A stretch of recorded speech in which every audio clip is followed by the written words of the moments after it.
Hello, everyone. We're joined by alym coming in today after their game against BBL. So, firstly, incredible debut today, alym. Well, second game today, but Yeah. debut in this tournament overall. Today, you had 13 first kills, and honestly, you were like the top scoring entry fragger on the server. So, the first question is, how do you do it? Honestly, I don't know if I have an answer to how to do it. I feel like today was like just playing my own game. I just did the first map. I don't know if I did, but going to the breeze and third map, I just did whatever I wanted every single time. I didn't doubt myself. I was like, okay. I was like, I just gotta shoot my gun. I gotta focus on my game. And going to breeze, I was like, Bridget, fudge it. I just did whatever I Really, wanted. course, we're not on VCT. You Okay, can say sorry. fuck. I said, fuck it. I'm just gonna go in, do my thing, and it just turned out to be 13. I didn't even notice. I didn't realize. I don't think about stats too much.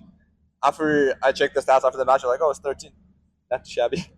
Not Not a too shabby bad. at all. Yeah, I mean, I think throughout the series though, like throughout all this tournament and your run at VCT Americas, your impact has been pretty incredible. So, how has it been for you coming in from Tier Two last year to making the transition, winning Americas, Yeah. and even here like some incredibly close games personally?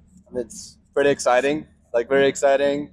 A lot of big changes. A lot of like very fast paced kind of like I blinked, and the summer I was in college. I was playing tier two, and now I'm in fucking Santiago and playing on stage for 1,000 people. So it's like crazy, crazy. Time flies, but it's just so much happening, so busy, so hectic. I don't even notice how it's going, but it's very exciting, very fun,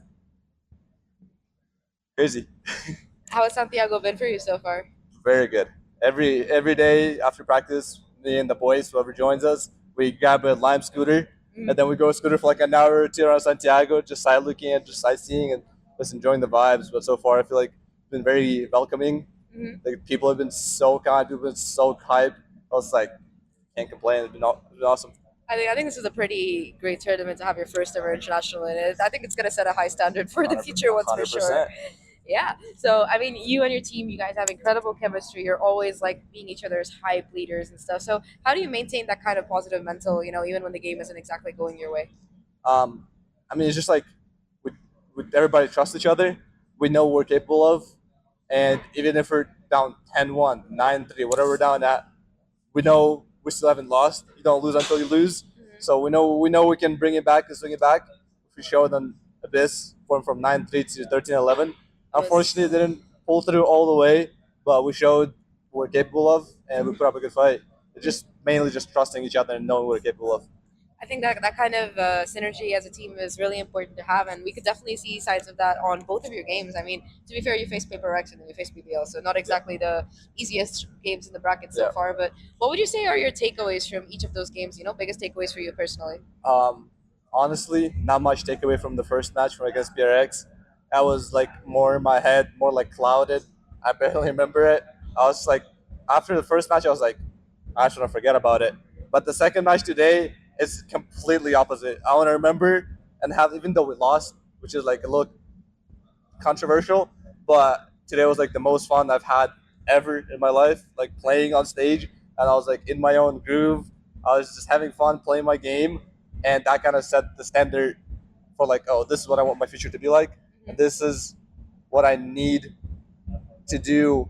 That's what I'm striving for, kind of, and just very priceless experience. Dream kind of come true for you. Very, very. Very much so. I mean, I'm sure you guys have a lot ahead of you. I wanted to ask you guys about the FURIA rebuild meme as well, because everybody Yeah. has been saying it on Twitter. Laugh when you go to the FURIA rebuild, and I don't think anybody's really laughing today. So after what you guys have showcased so far this year, so what is your personal biggest goal in terms of being an esports player or in life in general? Ooh, biggest goal. It could be anything. Buy a house, buy a car, win a tournament, whatever you like. Let me think about it. I mean, the one goal I always have is just make sure people important to me are good, make sure everybody around me is good, and if all the people I care for are good, I'm good. That's like kind of the main, like, anything I do, I try to make sure everybody's good. That's so fucking wholesome. Let me just take that in for a moment. I think that's the most wholesome thing I've heard. Most of the time, people are like, "I want to win a Masters," or if they want a Masters, I'm like, "I want to win a Champions," you know. But how is it winning your first trophy this year with VCT Americas? I mean, you Oh, guys just blazed through the bracket. I mean, crazy again. nobody expected us to. We're like underdogs, and then bang, you blink it, 1 week, 2 weeks, 3 weeks, and then we get the trophy. It's like very. I don't want to say we expected it, nor do I want to say we didn't expect it. It's like we just went in, gave it our 100, played our game, then bang, we ended up with the trophy. Pretty great trophy to have, especially like after the teams you guys beat as well. It was a undefeated run. So I mean, that ties into my next question. So how do you guys deal with losses? Because your game against PRX was your first loss of the whole year, Yeah. and today as well. So it's definitely going to be tough for you. So how do you stay positive in that? Okay. The one thing I lied, I took something away from the PRX match. And now that you asked the question, I remembered. You can answer, yeah. After the PRX match, the biggest takeaway was just be confident and take the gunfights and don't be scared. Just, I know how I shoot. I know my mechanics. Take my fights.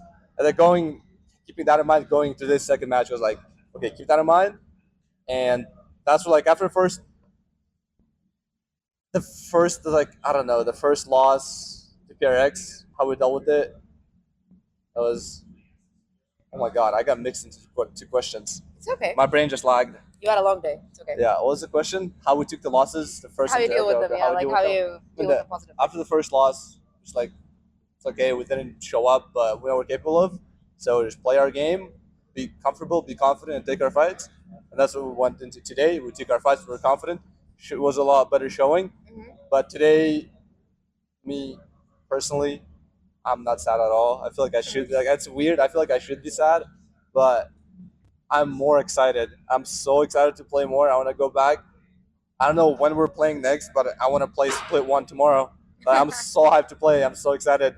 I'm just like, even though we lost, I don't know why it's like this, but hype, very hype. I don't know. Whenever I watch a Valorant game, I just want to go to a gaming cafe and play more. So I completely relate, and that's just by watching, yeah.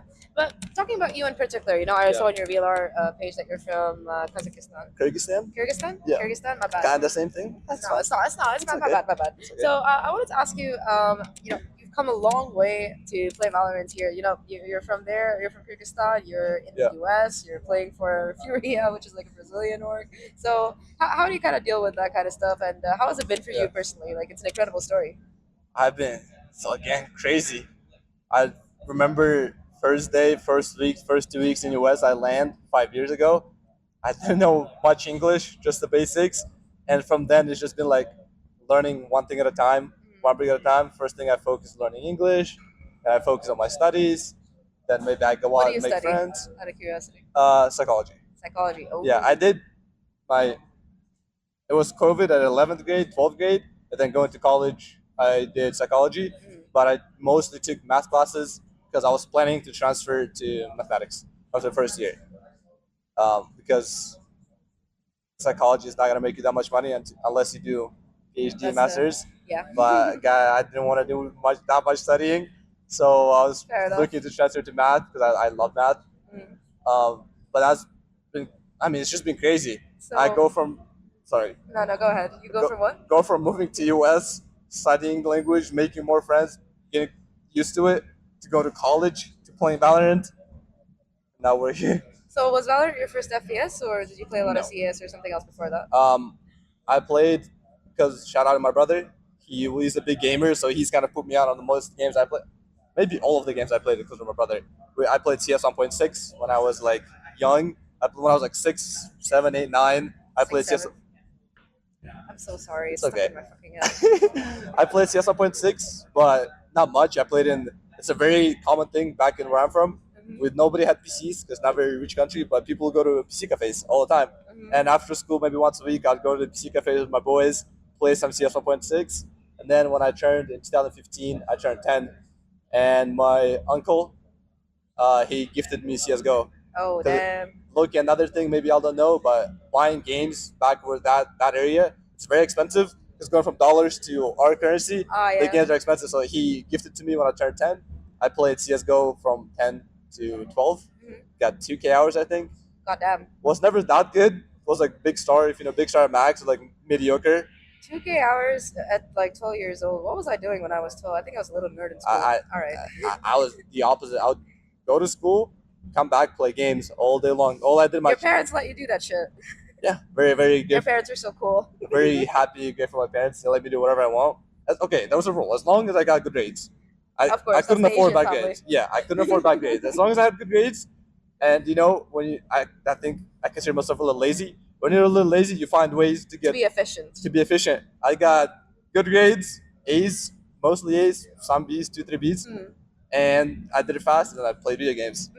And last question. You're talking about your journey so far, Yeah. and I wanted to ask you: when you got to the U.S., you were focusing on college, you were Yeah. focusing on studies. How did you like? Did you start by playing Valorant and you were really good and you found a team, or like you're getting to tier 2 and stuff, right? So the first 3 years I was in US, I played League. So I was Oh, like God. I was familiar with Riot and Uh-huh. stuff. I was Masters in League, pretty good. I'll take your word for it. I don't know shit about League apart from Faker. So. It's pretty good. It's like Immortal 1. Oh god, I that's was like pretty decent. good. I wasn't the best. I was decent. And Pretty good, then my boys in Kyrgyzstan, my brother and our friend group started playing Valorant, and they were like, "Bro, come play with us." So I downloaded Valorant and How's played the thing? 120 ping. Back then, 120, 130 ping. I played with them. I was like, "Damn, this is fun." So I like once a week, once a month, I'd play with them. Mhm. And then at some point, another one of our friends, Kyrgyz friends, moved to US. He moved to San Francisco, and he was like, "Bro, let's hop on a servers. Like, let's play low ping. Let's see what's at." We played on the servers in the beginning. I played like once a week. We got to like diamond, whatever. He was really good at CS, so he was high rank from the beginning in Valorant. Makes sense. And then that's how he pulled me in. I was like, okay, let's play a little, and started playing with him once a week, and then I was getting better and better and better. This was March 2024. Like March is that time of the Basically, year. you've been a pro player for like 2 years. 2 years. I And didn't. how did your parents take it when you told them you wanted to go pro? Well, give me a second. Okay, yeah, sorry. Sorry. Wasn't a pro player yet. Yet. So I played, and then March/April of 2024, I was like, okay, let me try. So I started playing. I bought myself a gaming laptop. I started playing a lot of Valorant. After school, I'd play Valorant. Then I hit Radiant on a laptop, and I was like, okay. Then Radiant's on a laptop. What the fuck, bro? Respect. And then I got a job, bought a PC, and then since then, that 2024 summer, people probably remember it from rank. I played 10, 11 hours a day, streaming every day. Reyna insta-lock every single game. Did you win and did you lurk? Alert. No, bro. On Reyna. No. I lurked, but nerve right there won't let me lie. I would calm. I was very passionate and I was always calming, so I wasn't silent lurking. Okay, that's fine. I was having it It's back. okay. I started having it back. And That's that cool. summer was like what made me improve the most. It made me improve my mechanics. You play Reyna all the time, you have to kill enemies. Yeah, And after that, I got scouted by tier 3 team, tier 2, tier 1, and there you are. here I am. And I mean, you've talked a lot about your family, so just last thing. Yeah. Anything you want to say to them? And how did your parents react when you told them you were going to go pro? Very skeptical and Asian parents, but my parents are a lot more open-minded than a lot of Asian parents I know, and it's always the question of if hold on, how do I phrase this? If that's what I truly want to do, they'll support me. They will, no matter if that's if that's what I really believe in, they'll support me. With a little backhand, they'll be like, but really think about it. Like, we will support you no matter what, but really put your mind to it and think that you really want to drop college for this. That was like a little, not argument, but a little fight with them because I was taking a gap year. They're like, but at the end of the day, they respected your decision. Yeah, they respect my decision. They'll support me through anything. And anything you want to tell them or your brother? That's the last thing. Thank you for supporting me, guys. Thank you for believing in me. It means a lot. My whole family was watching from Spain, from Kyrgyzstan, from all over the world. They're all watching the matches. Mr. Worldwide. And it really means a lot. The blue, salute you. It's okay. Yes. Thank you so much for the interview, bro, and good luck for stage 1. I'll be cheering for you. Oh, I love the tattoo, One Piece tattoo. Perfect. Hold on, watch this. Watch what? The meaning of this tattoo, might as well show you. Oh, sorry. Oh my god. Notifications. Yeah. I have matching with my brother. You have a matching one with you? Yeah. Oh my god, that's so cute. I'll look for that picture later, but that's so adorable. All right, you want to get started? I'm ready. Perfect.